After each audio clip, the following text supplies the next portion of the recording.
কৃষ্ণনগর রাজ্যের সকলেই একসাথে মিলেমিশে বাস করত। কৃষ্ণনগর রাজ্য ছিল দেখতে খুবই সুন্দর। চারপাশে পাখিরা মনে সুখে গান গাইতো আর ফুলেরা সুবাস দিত। সেই রাজ্যের রাজা ছিল খুবই দয়ালু। রাজ্যের প্রতিটি প্রজার যেন কোনো কষ্ট না হয় সেদিকে সে অত্যন্ত খেয়াল রাখত। এইভাবেই সুখে শান্তিতে রাজ্যের সকলের দিন কাটছিল। রাজ্যের পাশেই ছিল এক বিশাল বন। সেই বন পেরিয়ে লোকজনকে রাজ্য থেকে বাইরে ব্যবসা করতে যেতে হতো, আর সেই বন পার হয়ে রাজ্যে ফেরত আসতে হতো। সেই জঙ্গলের মধ্যে বাস করত এক টেকো শাকচুন্নি। একদিন গাছের ডালে বসে টেকো শাকচুন্নি চিন্তা করছে, এভাবে আর কয়দিন? শাকচুন্নি রাজ্যে আমি সবচেয়ে কুৎসিত শাকচুন্নি। যদি আমার মাথা টেকো না হতো তাহলে আমাকে আমার বাকি সখীরা এভাবে টেকো টেকো বলে মজা নিত না।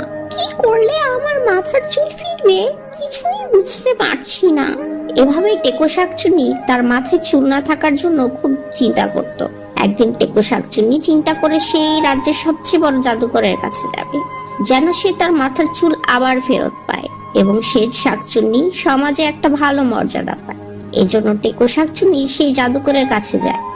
জাদুকর টেকো শাকচুন্নিকে দেখে বলে, তা কি মনে করে আমার গুহাতে এলে টেকো শাকচুন্নি? দেখো, আমি খুব ভালো করেই জানি এই রাজ্যের সবচেয়ে বেশি ভালো জাদু তুমিই জানো। তুমি আমাকে বলো, আমি কি করলে আমার মাথার এই টাকটা ঢেকে যাবে? আমি আবার চুল ফিরে পেতে চাই। টেকো শাকচুন্নির এমন কথা শুনে জাদুকর হাসতে থাকে। সে কি গো, তুমি মরে ভূত হয়ে গেছো? এখন তোমার মাথার চুল থাকুক আর না থাকুক তাতে কি আসে যায়? কি বলছো তুমি? আমাদেরও একটা সমাজ আছে, সবাই আমাকে টেকো বলে ডাকে। আমার একদমই ভালো লাগে না। তুমি বলো, তুমি যদি আমাকে সাহায্য করো আমি তোমাকে অনেকগুলো স্বর্ণমুদ্রা দিতে পারবো। তুমি তো জানো আমার কাছে স্বর্ণমুদ্রার কোনো অভাব নেই। জাদুকর শুনে এই কথা খুব খুশি হয়। ঠিক আছে, চিন্তা করো না, আমি আজ রাতে বিভিন্ন ধরনের জাদু করে দেখব কিভাবে তোমার এই টেকো মাথা ঠিক করা যায়। অন্যদিকে রাজ্য রাজামশাই এবং রানী খুবই খুশি ছিলেন, কারণ তাদের প্রাসাদে সদ্য একটা ছোট্ট রাজকুমারীর জন্ম হয়েছিল।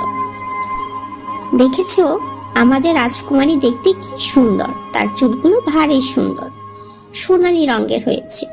তুমি আমাদের রাজ্যের সকল মনীষীদের এবং পরিরাজ্যের সকল পরীদের দাওয়াত করো। আমি চাই আমার মেয়ের জন্ম উপলক্ষে একটা বড় আয়োজন করতে। ঠিক আছে, চিন্তা করো না, আমি 2-1 দিনের মধ্যেই পরিরাজ্যে খবর পাঠানোর ব্যবস্থা করছি।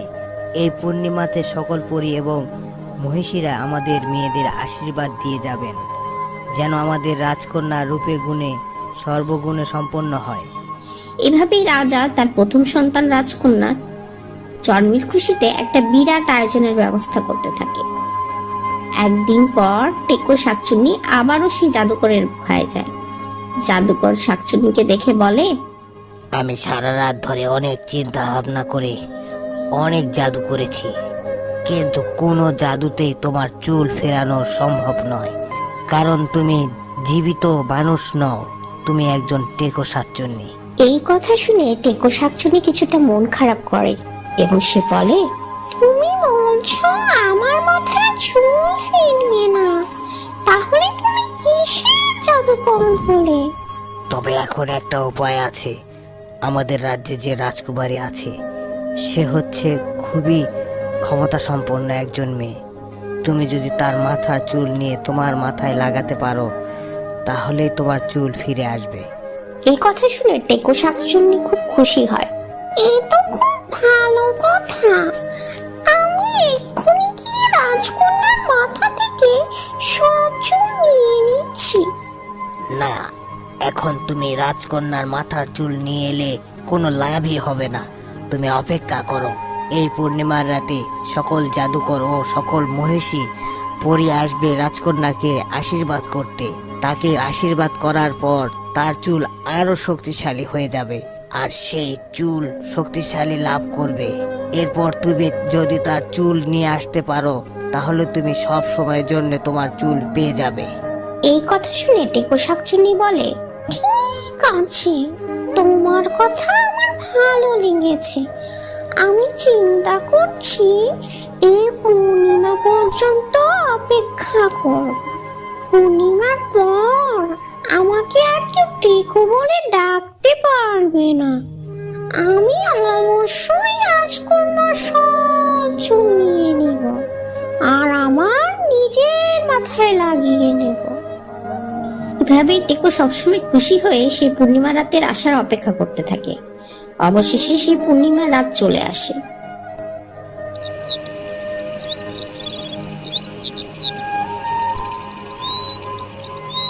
পুরো রাজ্যকে আলোকিত করা হয় এবং রাজ্যের সকাল থেকেই বিভিন্ন মনীষীরা এবং পরিরাজ্যের পরীরা আসতে শুরু করে।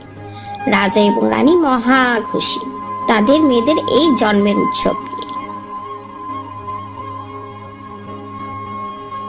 রাজামশাই, আপনি আমার কথা রেখেছেন।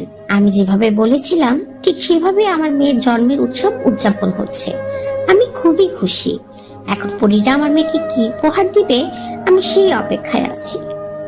তুমি চিন্তা করো না, আমাদের মেয়ে যেন ভালো হয় সেদিকে খেয়াল রেখেই পরীরা আশীর্বাদ করবে। অন্যদিকে রাজপ্রাসাদের বাইরে টেকো শাকচুন্নি গাছে গাছে ঘোরাঘুরি করছিল। আরে, এই কি হচ্ছে? এই কি হচ্ছে আমার সাথে? এই বাচ্চা একটা মেয়ের চুল ধরাতে আমি এত বড় একটা আঘাত কি করে পেলাম? আবারও টেকো শাকচুন্নি চেষ্টা করে। এবারও সে রাজকন্যা চুলে হাত দিতে গিয়ে কোনো কিছুই করতে পারে না, বরং সে নিজেই আহত হচ্ছিল। এটা দেখে শাকচুন্নি বুঝতে পারে, তার মানে সে জাদুকর ঠিকই বলছিল, রাজকন্যা কোনো সাধারণ মেয়ে নয়, বরং অসাধারণ শক্তির মেয়ে। আমি কোনোভাবেই তার এই চুল নিতে পারবো না। আমাকে এভাবে সারা জীবন টেকো শাকচুন্নি হয়ে থাকতে হবে।